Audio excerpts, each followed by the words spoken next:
하나님 아버지의 말씀 읽고 같이 말씀 나눕니다. 말씀은 다니엘서 3장 13절부터 23절까지의 말씀입니다.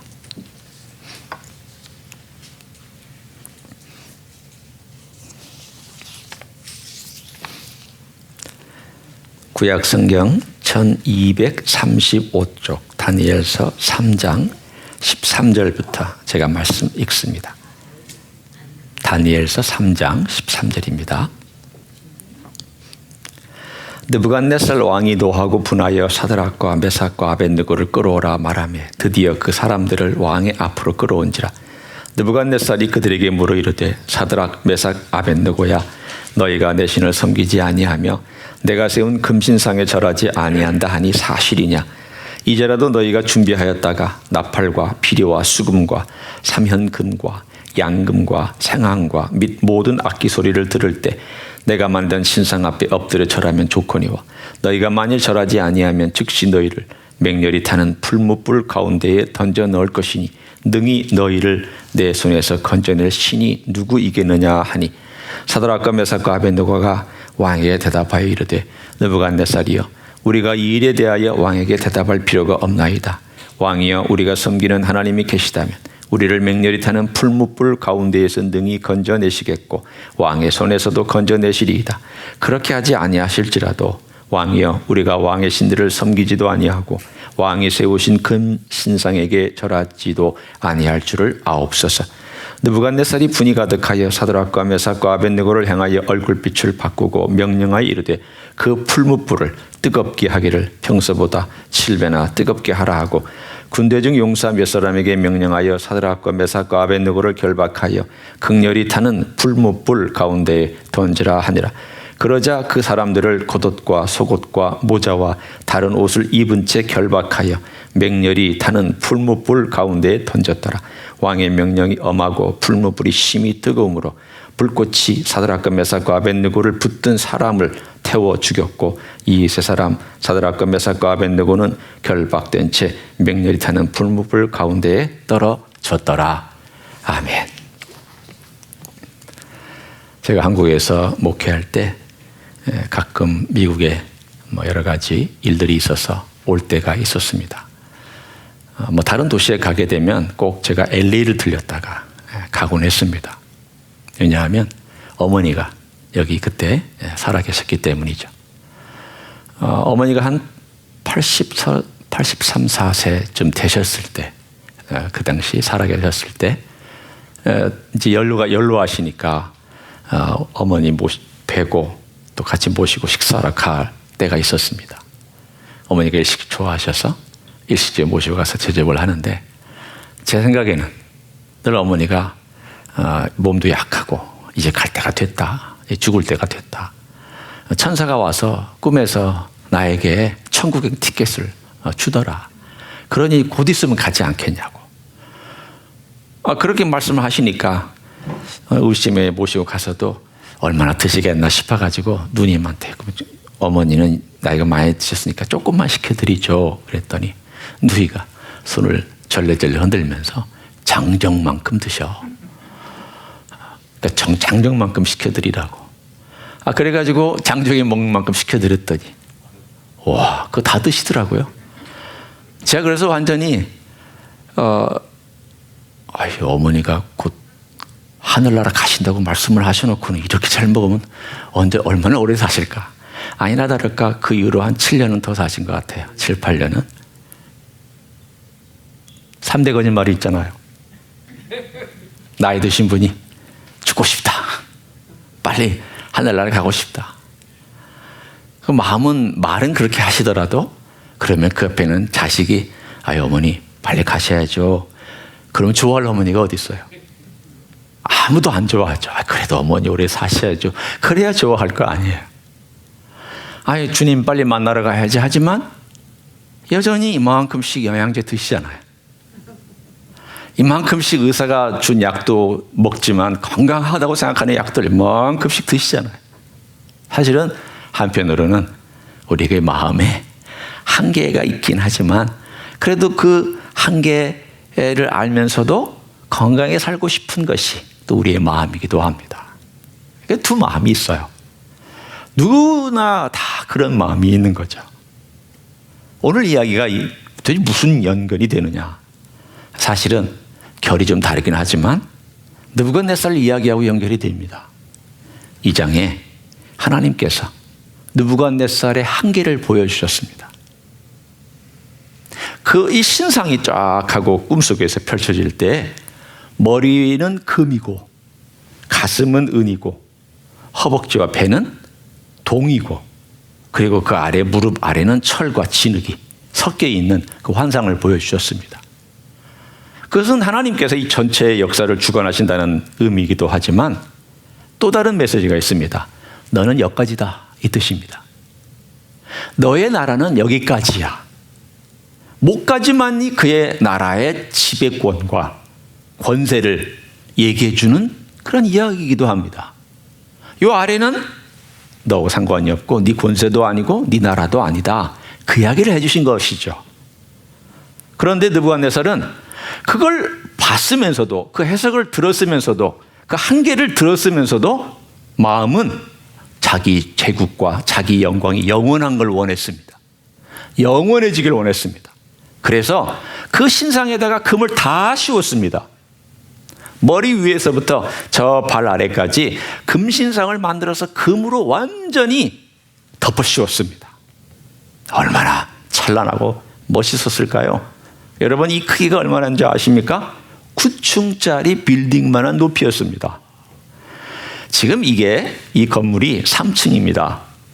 그런데 이 건물을 3개 높여놓은 거에 그 높이만큼 본다면 여러분 이렇게 적당히 높여서는 안 보이고 고개를 이렇게 들어야 볼 정도 9층과 10층짜리 건물만큼의 높이의 큰 규모로 거대한 금신상을 만들어 오늘 본문에 보면은 3장 1절에 두라 평지에 세웠더라. 바벨론 땅에서 떨어져 있는 평지에다가 거기다가 거대한 9층짜리 그리고 옆으로는 대략 한 1, 2층의 넓이가 되는 그러한 거대한 신상, 금으로 반짝반짝한 그 신상, 아마도 그 자리에 서 있는 모든 사람들이 볼 때에 와, 화려하다. 여러분, 해가 질 때나 해가 뜰 때에 빌딩에 금박이 있는 빌딩 지나가 보신 적이 있습니까? 눈이 따가워서 마주보지 못합니다. 그 반사된 빛이 얼마나 강렬한지 운전하다가도 깜빡 잘못하면 눈이 그냥 멀 정도로 그렇게 화려하고 빛납니다. 그 신상을 세워놓고 내 나라가 영원할 것이다. 내 영광이 이렇게 영원하기를 원한다. 그리고 내 나라를 지켜주는 이 신이 그렇게 대단하고 그렇게 영원하게 우리 나라를 지켜줄 것이다라는 소망을 가지고 그 금신상을 만들어 놓았습니다. 그리고는 전 제국의 관리들을 모았습니다. 얼마나 많이 모았을까요? 수만 명이 그 자리에 왔을 것입니다. 여러분, 미국이란 이 나라도 관리들, 높은 관리들만 해도 굉장히 많은데 그 거대한 제국에 도시들마다 나라들마다 관리들을 오라고 그랬으니 수만 명이 쫙 하고 평지를 가득 채운 가운데 오케스트라를 연주하면서 이 오케스트라가 연주되는 순간 모두 다 이 금신상에 절해라. 그 절하는 것이 제국의 시민으로서는 다 해야 될 일이다. 이렇게 명령을 했습니다. 드디어 모든 신하들이 다 일어서 있는 가운데 빵빠락하면서 오케스트라가 울릴 때 모든 사람들이 다 엎드려서 절을 하는데 딱 3사람이 꼿꼿하게 서 있었습니다. 수만 명이니까 느부갓네살은 볼 수 없었겠죠. 느부갓네살도 엎드렸으니까. 그러나 그 옆에 있는 사람이 이렇게 엎드리는데 보니까 엎드리지 않고 서 있는 3사람을 발견했습니다. 밉보인 이 사람들, 그렇지 않아도 우리보다 더 출세해서 느부갓네살이 높은 자리에 올려놨던, 같이 출발했는데 사드락과 메삭과 아벤느고는 더 높은 자리에 올라가서 지금 굉장히 기분 나빠하는데 이 친구들이 무릎 꿇지 아니하고 빳빳하게 서 있어? 잘됐다. 그래가지고 바로 달려가서 느부갓네살에게 이야기합니다. 왕이시여, 왕을 높이지도 아니하고 왕의 신들에게 경배하지도 아니하며 왕이 세운 금신상에게 무릎 꿇지 아니한 사람들이 있나이다. 고발했습니다. 그랬더니 왕이 화가 나서 데려와서 이 세 사람을 앞에 세웠습니다.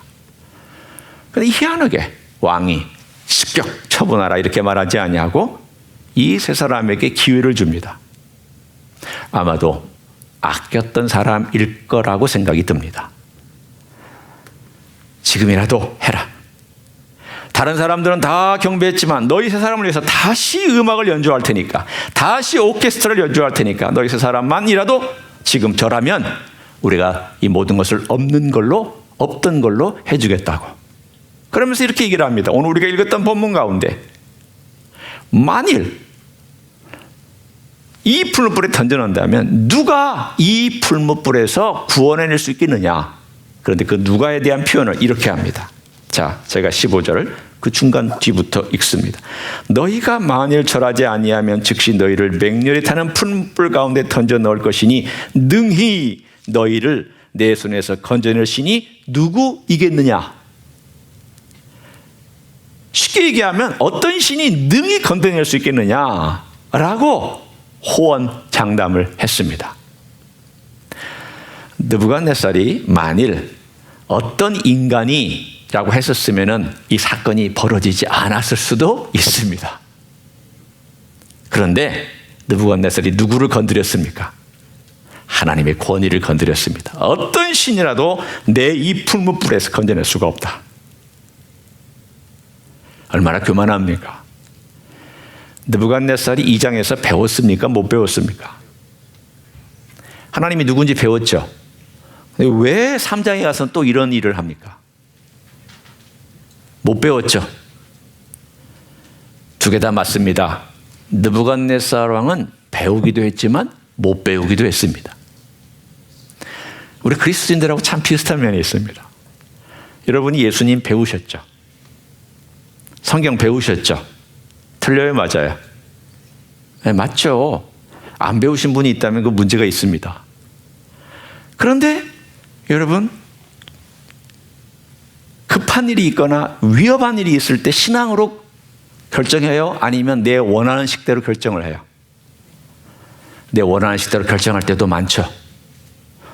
내가 성경 배웠는데 왜 이런 식으로 결정을 해요?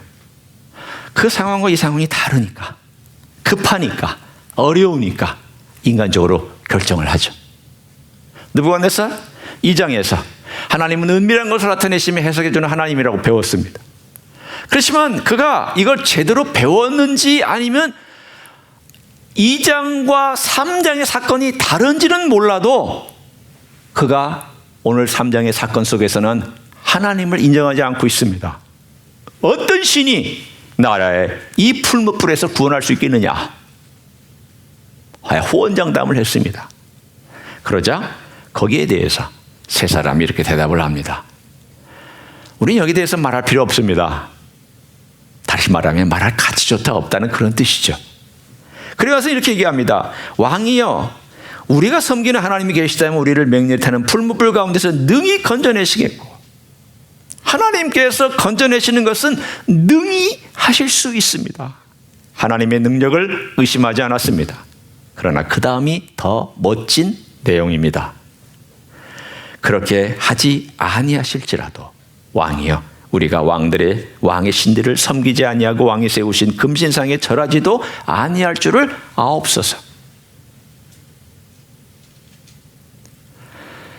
여러분, 진정한 신앙은 하나님의 능력을 믿지만 그 능력이 항상 나에게 내가 원하는 대로 돼야만 한다는 것 신앙 아닙니다. 내가 원하는 대로 될 수도 있지만 원하는 대로 되지 않을 수도 있습니다. 하나님의 능력의 문제가 아니라 하나님의 뜻의 문제입니다. 우리는 자주 이것을 혼돈합니다. 마치 내 뜻대로 하나님이 움직여 주셔야만이 그게 신앙이 능력이 많은 거라고 생각합니다. 그렇지 않습니다.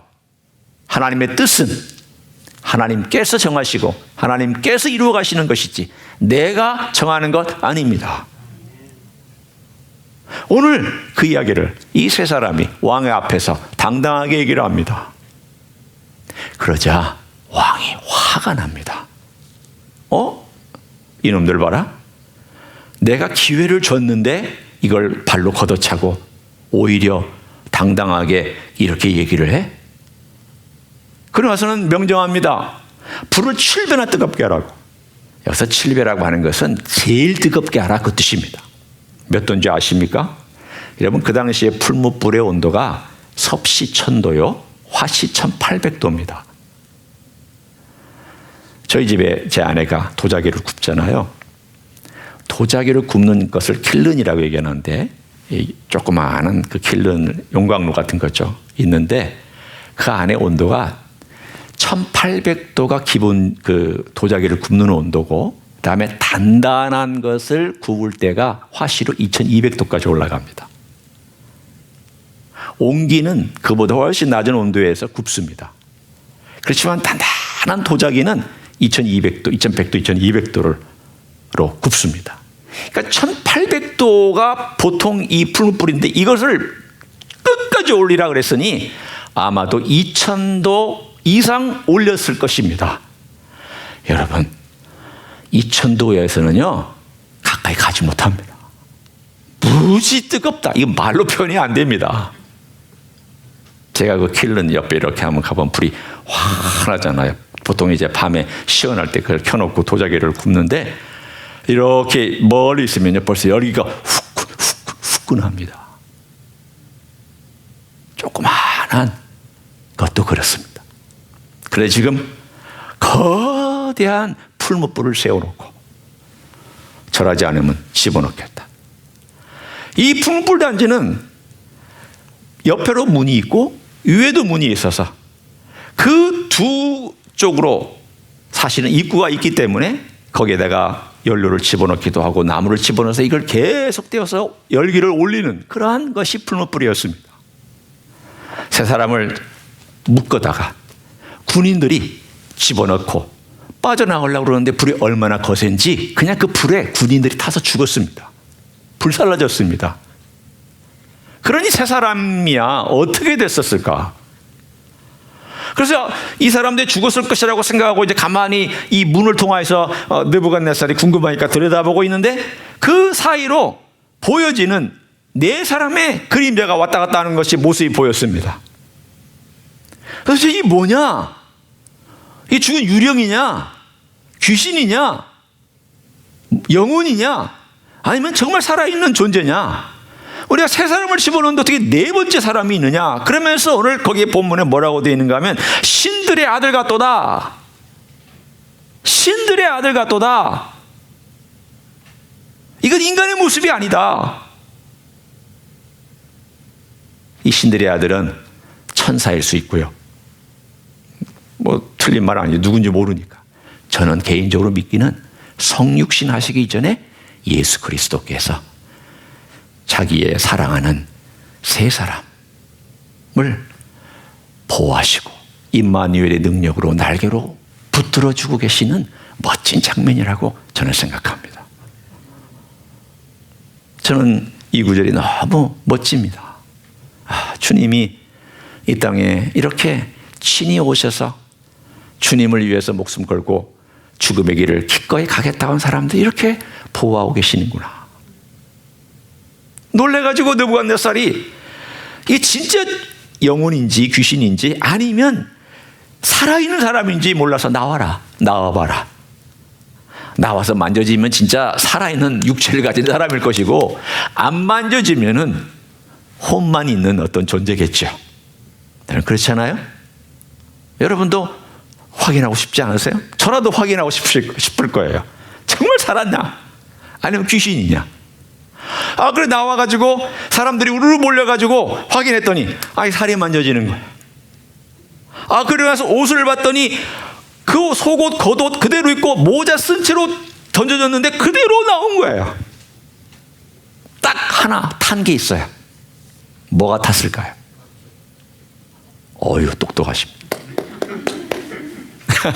포승줄이 탔어요. 1부 때는 알아맞히는 분이 한 분도 없더라. 역시 2부 때가 조금 더 똑똑하신가 모르겠어요. 네, 제가 그렇게 말씀드릴 수는 없고 포승줄이 탔어요. 딱 하나 포승줄만 타고 모든 건 다 걸린 흔적 하나 없이 완전하고 정결하게 세 사람이 나와서 왕 앞에 섰습니다. 그랬더니 왕이 놀라서 사드락과 메삭과 아벳느고의 하나님이 진짜다. 진짜다. 왜 하나님께서 그들을 그 푸른 불에서 구원해 주셨느냐? 그 이방 땅, 다신교가 판치는 땅에서 수만 명이 엎드린 가운데서 딱 세 사람만 엎드리지 않은 그 상황에서 하나님께서 세 사람을 풀무불에서 구원해 주신 것은 야훼의 신앙이 어떠한 것인가를 온 세상 사람들에게 알려주시기 위한 하나님의 특별한 방법이었습니다. 내가 이런 하나님이다. 자, 여러분, 이 이야기가 우리에게는 어떤 메시지입니까? 여러분과 저에게 참 멋진 이야기고 감동적인 이야기입니다. 여러분 설교 많이 들어보신 본문입니다. 그리 아니하실지라도 감사해요. 이런 찬양도 있습니다. 첫째는 우리의 삶에는 매일 매 순간 풀무불 앞에서의 삶입니다. 풀무불은 우리들에게 다가와서 우리를 위협합니다. 어떨 때는 큰 풀무불이 다가와서 우리를 삼킬 것 같고 어떨 때는 작은 풀무불이 우리 앞에 와서 우리를 위협하기도 합니다. 그런데 이 풀무불은 계속 우리 삶 가운데서 일어납니다. 그래서 위협하는 것은 타협하게 만들기 위해서 옵니다. 타협과 위협은 항상 같이 갑니다. 왜 위협이 오느냐면 타협하게 하려고 합니다.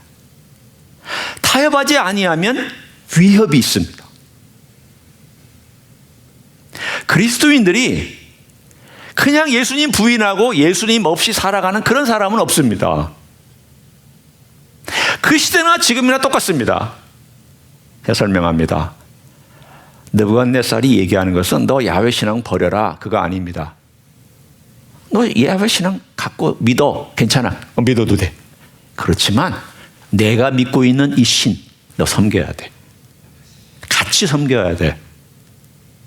그리고 우선순위가 있다면 내가 신을 섬기는 이 신이 우선순위야. 그리고 집에 가서 너 얼마든지 야훼 신앙 가져, 얼마든지 예배드려, 얼마든지 기도해, 얼마든지 성경 읽어, 얼마든지 봉사해. 이 신에 절을 하면 돼. 그 시대, 이 시대 뭐가 달라요?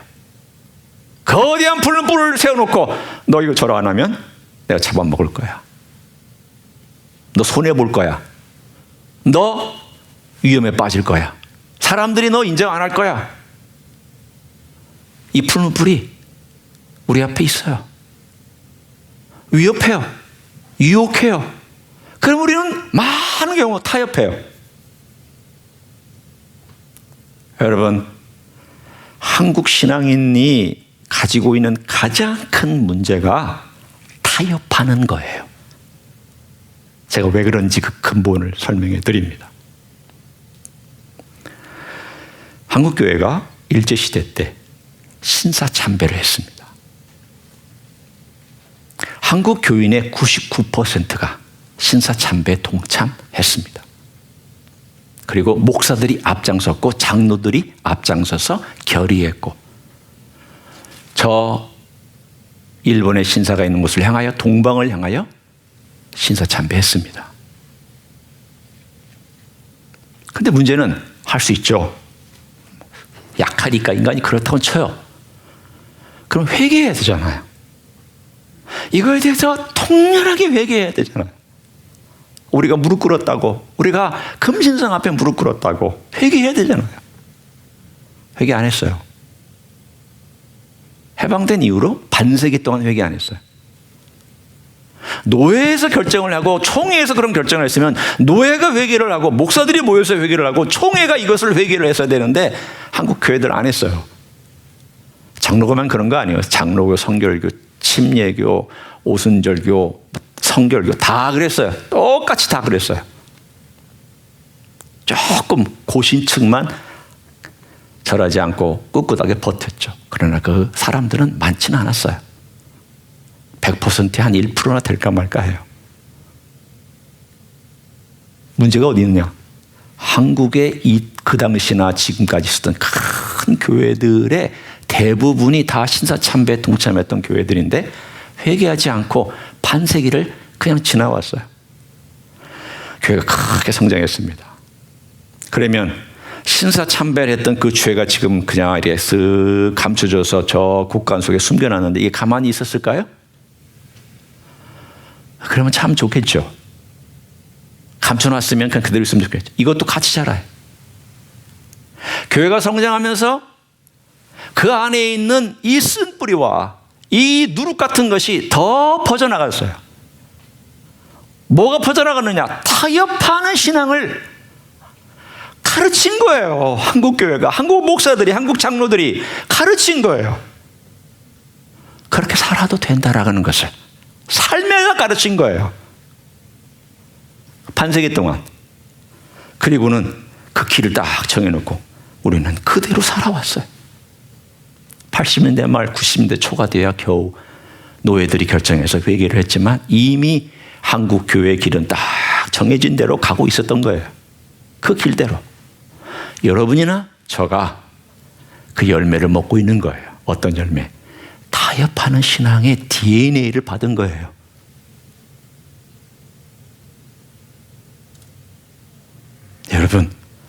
여러분, DNA는요, 참 거부하고 거절하고 노라고 얘기가 어려워요. 그 안에 들어있으니까. 신사참배의 그 열매가 여러분과 제 안에 들어있어요.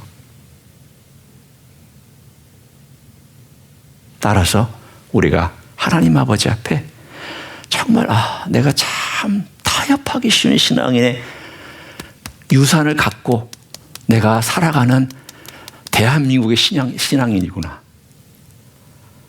50년 동안 회개하지 아니하고 그 길을 닦아놨던 선배들의 길을 나도 가고 있구나. 여러분, 우리가 깨어 있어야 되고 깨달아야 돼요. 그래서 우리가 미국 땅에 오면 나는 아니라고 생각하지 마세요. 여러분도 역시 세컨드 제너레이션이든 서드 제너레이션이든 간에 그 열매를 지금 먹고 똑같이 가고 있습니다. 지금 한국의 젊은이들 중에 교회 다니고 예수 믿는 사람은 3%도 안 됩니다. 100명 있으면 2명 채 될까 말까 해요. 왜 젊은이들이 안 믿느냐? 제가 설명한 이야기예요. 예수 믿으면 뭐해? 똑같더라. 거짓말하는 거 똑같이 하고, 속이는 거 똑같이 하고, 권력 탐하는 거 똑같이 하고, 돈 좋아하는 거 똑같이 하고, 다 자기 쾌락은 똑같이 하고, 그리고 찬양합니다. 열심히 모여서 찬양하고, 열심히 기도하고, 열심히 성경 읽는다고 그러고, 열심히 교회 헌금한다고 그러는데 삶은 똑같더라. 뭐로 교회 다니느냐? 젊은이들은 비판적입니다. 젊은이들은 날카롭게 봅니다. 그래서 교회 가지 마. 가봤자 다 죄송합니다 이런 표현 써서 그놈이 그놈이야. 이런 표현을 젊은이들이 씁니다. 지금 쓰고 있습니다. 어디서부터 온 걸까요?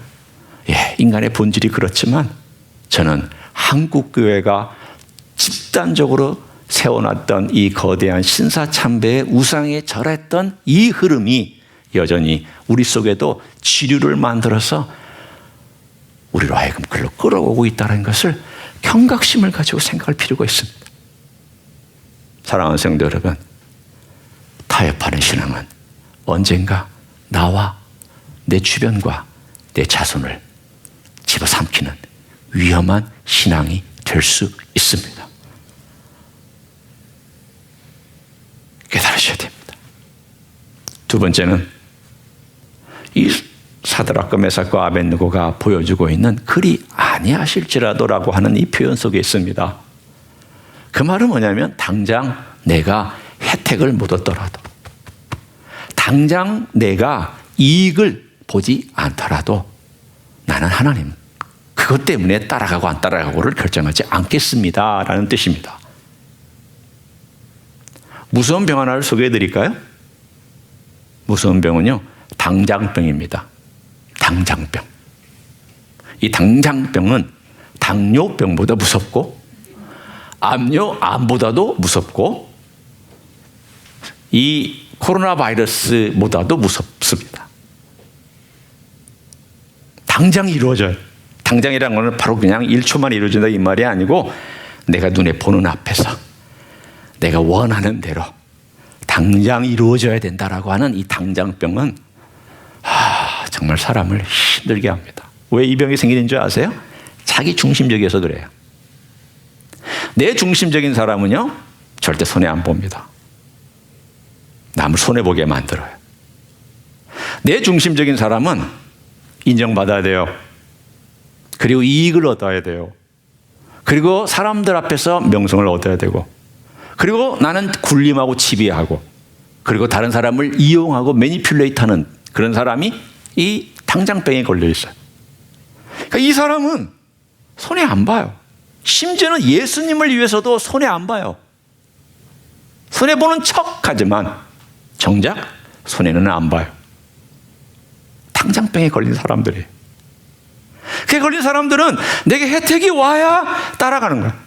만약에 오지 아니하면 신앙을 긴가민가 하거나 버릴 수도 있는 사람이에요. 그러나 이 세 사람을 보세요. 젊은이들입니다. 수만 명이 엎드린 가운데 이 세 사람은 오히려 당장에 걸린 것이 아니라 먼 미래와 보이지 않는 하나님을 바라보며 지금 죽을지라도, 우리는 당장 혜택을 못 얻을지라도, 당장 우리가 구출을 못 받을지라도, 당장 목숨이 유지가 안 될지라도, 당장 이것 때문에 우리가 순교를 당할 수 있을지라도 우리는 부인하지 않겠다예요. 그리고 그 길 걸어갔어요. 얼마나 멋진 신앙이에요. 우리의 삶은 그런 삶으로 우리 주님께서 우리를 불러주셨잖아요. 얼마나 멋진 놀라운 축복으로 우리를 불러주셨고 귀한 것들로 불러주셨는지 제가 이런 예화를 드립니다. 하나님이 여러분 계좌에 얼마씩 넣으셨을까 잘 모르겠어요. 1,000만 불씩 넣었다고 한번 해보죠. 그거밖에 안 돼요?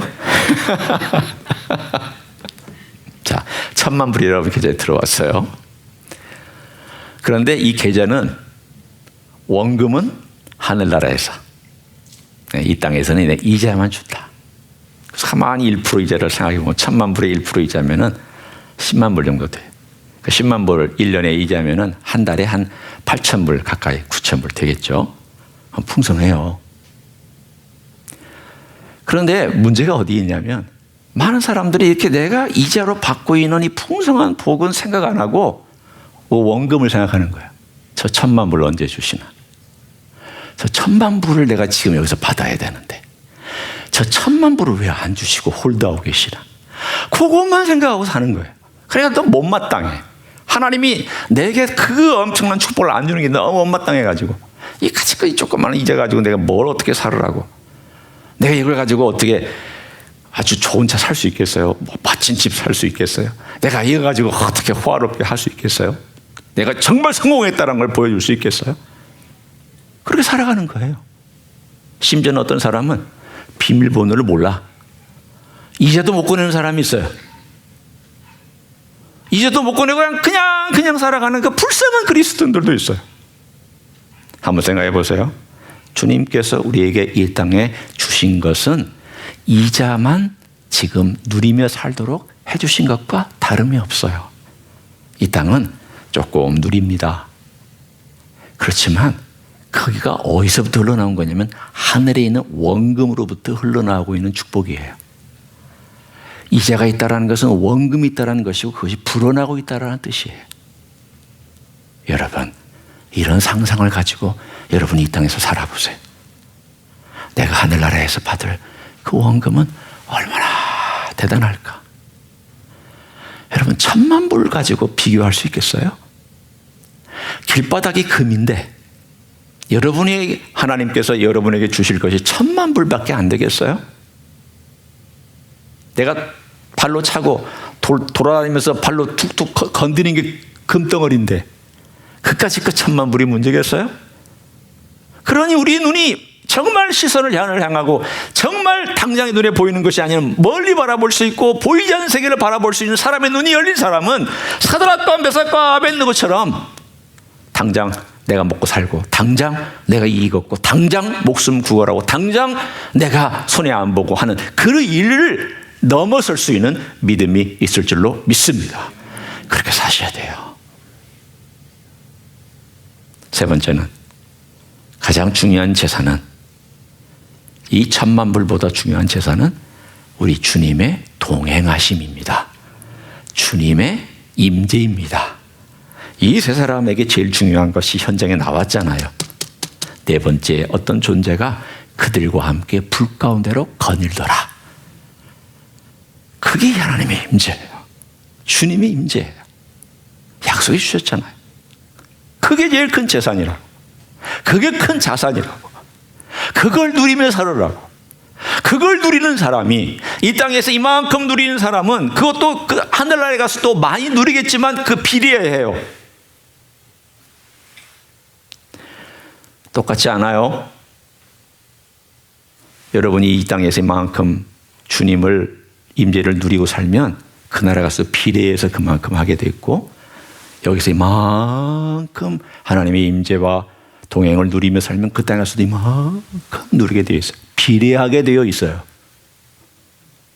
똑같지 않아요. 아마 이 중에는 저보다 더 많은 영광스러움을 누릴 사람도 있을 거예요. 목사보다도 더 많은 찬란함과 영광과 상급과 인정을 받을 분도 있을 거예요. 그걸 기대하세요. 내가 이 땅에 사는 동안 주님과 동행하는 것과 주님의 임재를 사모하고 내가 그렇게 살아야지. 그걸 사모하고 살아가는 그 사람은 오늘 사드락과 메삭과 아벳느고가 행한 것보다 더 멋진 미래를 우리 주님께서 주실 줄로 믿습니다. 그런 삶을 살아가시기를 예수님의 이름으로 간절히 축원합니다. 기도하시겠습니다.